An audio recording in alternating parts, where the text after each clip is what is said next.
Their Eyes Were Watching God by Zora Neale Hurston, Chapter 13.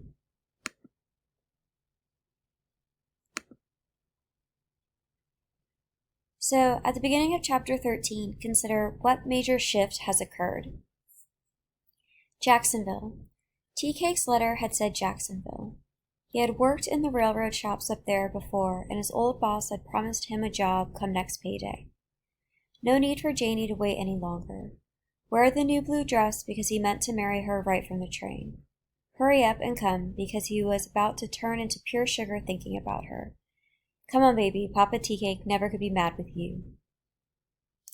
Janie's train left too early in the day for the town to witness much, but the few who saw her leave bore plenty witness. They had to give it to her, she sure did look good, but she had no business to do it. It was hard to love a woman that always made you feel so wishful. The train beat on itself and danced on the shiny steel rails mile after mile. Every now and then, the engineer would play on his whistle for people in the towns he passed by, and the train shoveled on to Jacksonville, and to a whole lot of things she wanted to see and to know.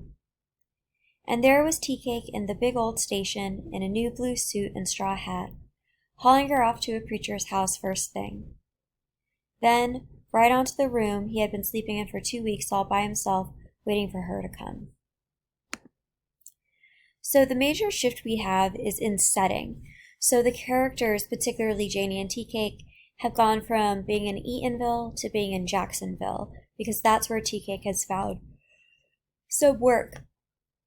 And also, Janie and Tea-Cake get married. So we have two major shifts in the story, one in the setting and one in Janie's life, or therefore the plot of the story. So let's continue on. And such another,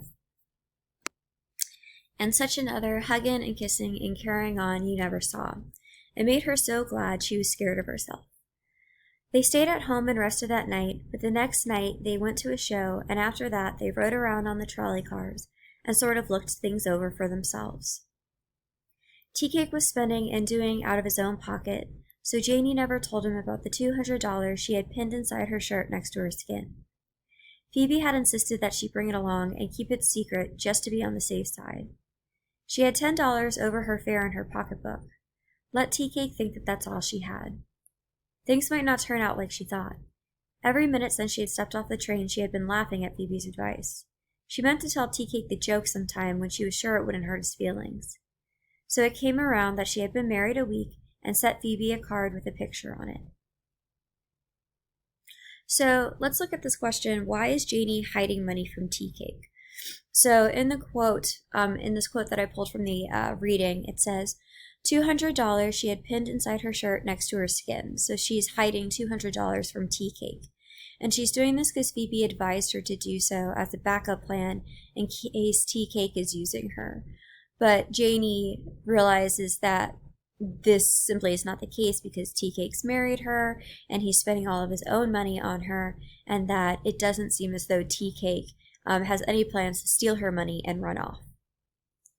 So let's pick back up on the reading here. That morning, Tea-Cake got up earlier than Janie did. She felt sleepy, and he told her to get some fish to fry for breakfast. By the time he had gone and come back, she would have finished her nap out. He told her he would, and she turned over and went back to sleep.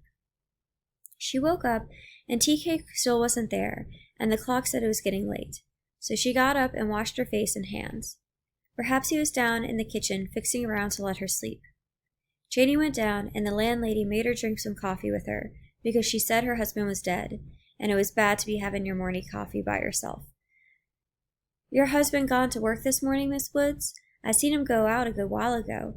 Me and you can become company for one another, can us? Oh, yes, indeed, Miss Samuels. You put me in the mind of a friend back in Eatonville. Yeah, you's nice and friendly just like her. Therefore, Janie drank her coffee and cycled on back to her room without asking her landlady anything. Tea-Cake must be hunting all over the city for that fish. She kept that thought in front of her in order to not think too much. So let's pause right there, and I want you to consider what conflict occurs on this page. Let's pick back up right here. When she heard the 12 o'clock whistle, she decided to get up and dress. That was when she found out her $200 was gone. There was the little cloth purse with the safety pin on the chair beneath her clothes, and the money just wasn't nowhere in the room. She knew from the beginning that money wasn't any place she knew of if it wasn't in that little pocketbook pinned to her pink silk vest. But the exercise of searching the room kept her busy, and that was good for her to keep moving, even though she wasn't doing anything but turning around in her tracks. But don't care how firm your determination is, you can't keep turning around in one place like a horse grinding sugar cane. So Janie took to sitting over the room. Sit and look. The room inside looked like the mouth of an alligator, gaped wide open to swallow something down. Look at that metaphor. Oh no, actually, look at that simile. Outside the window, Jacksonville looked like it needed a fence around it to keep it from running out of Ether's blossom. It was too big to be warm, let alone to need somebody like her. All day and night she worried time like a bone. Another simile. Way late in the morning, the thought of Annie Taylor and TEWWG came to pay her a visit. Annie Taylor, who at 52 had been left a widow with her good home and insurance money. Miss Tyler, with her new dyed hair, newly straightened, and her uncomfortable new false teeth, her leathery skin, blotchy with pouty, and her giggle. Her love affairs with boys in their late teens or early 20s, for all of whom she spent her money on suits of clothes, shoes, watches, and things like that, and how they all left her as soon as their wants were satisfied. Then, when her cash was gone, had come TEWWG to denounce his predecessors as a scoundrel, and took up around the house himself. It was he who persuaded her to sell the house. So let's pause right there. What conflict occurs on this page? So TK left in the morning to go out and get fish for breakfast, but he doesn't come back for a long time. And also Janie realizes that her $200 is missing. And Janie thinks back to Phoebe's warning about Annie Taylor, who married a much younger man named TEWWG, and he left her and took all of her money. So Janie's worried that TK has done the same thing. He's married her, he's taken her money, and he's left. And come on to Tampa with him. This is still talking about Annie Taylor and TEWWG and their story. And this is the warning that Phoebe gave to Janie. The town had seen her, Miss Tyler, limp off. The undersized high-heel slippers were pushing her tired feet that looked like bunions all over. Her body had squeezed and crowded into a tight corset that shoved her middle up under her chin, but she had gone off laughing and sure. As sure as Janie had been. When 2 weeks later, the porter and conductor of Northbound Local had helped her off the train at Maitland. Hair all gray and black and bluish and reddish in streaks. All the capers that cheap dye could cut was showing in her hair. Those slippers bent and gripped just like her work-worn feet, the corset gone, and the shaking old woman hanging all over herself. So this is her returning home after TEWWG has run off. Everything that you could see was hanging. Her chin hung from her ears and rippled down her neck like drapes, her hanging bosom and stomach and buttocks and legs that draped down over to her ankles. She groaned but never giggled. So this repetition of her body hanging is supposed to represent her exhaustion and her sadness over having been used like this. She was broken, and her pride was gone, so she told those who asked what had happened. TEWWG had taken her to a shabby room in a shabby house in a shabby street. Again, look at that repetition to emphasize how upset she is, and promised to marry her the next day. They stayed in the room 2 whole days, then she woke up to find TEWWG and her money gone. She got up to stir around and see if she could find him, and found herself too worn out to do much. All she found out was that she was too old a vessel for new wine. The next day, hunger had driven her out to shift. She had stood in the streets and smiled, and then smiled and then just begged. Again, repetition. After a week of world bruising, a young man from home had come along and seen her. She couldn't tell him how it was. She just told him she got off the train and somebody had stolen her purse. Naturally, he had believed her and taken her home with him to give her time to rest up a day or two. Then he had bought her a ticket for home. They put her to bed and sent for her married daughter from up around Ocala to come see about her. The daughter came as soon as she could and took Annie Tyler away to die in peace. She had waited all her life for something and had killed her when it found her. So consider this question: what fear does Janie have? The thing made itself into pictures and hung around Janie's bedside all night long. Anyhow, she wasn't going back to Eatonville to be laughed at and pitied. She had $10 in her pocket and $1,200 in the bank. But oh God, don't let Tea Cake be off somewhere hurt. And I know nothing about it. And God, please sure, don't let him love nobody else but me. Maybe I'm is a fool, Lord, like they say, but Lord, I've been so lonesome, and I've been waiting. Jesus, I done waited a long time. Janie dozed off to sleep, but she woke up in time to see the sun sending up spies ahead of him to mark out the road through the dark. He peeped up. This is the sun, so we see personification happening with the sun. He peeped up over the door sill of the world and made a little foolishness with red. But pretty soon he laid all that aside and went about his business dressed all in white. But it was always going to be dark to Janie if Tea Cake didn't soon come back. She got out of the bed, but a chair couldn't hold her. She dwindled down on the floor with her head on a rocking chair.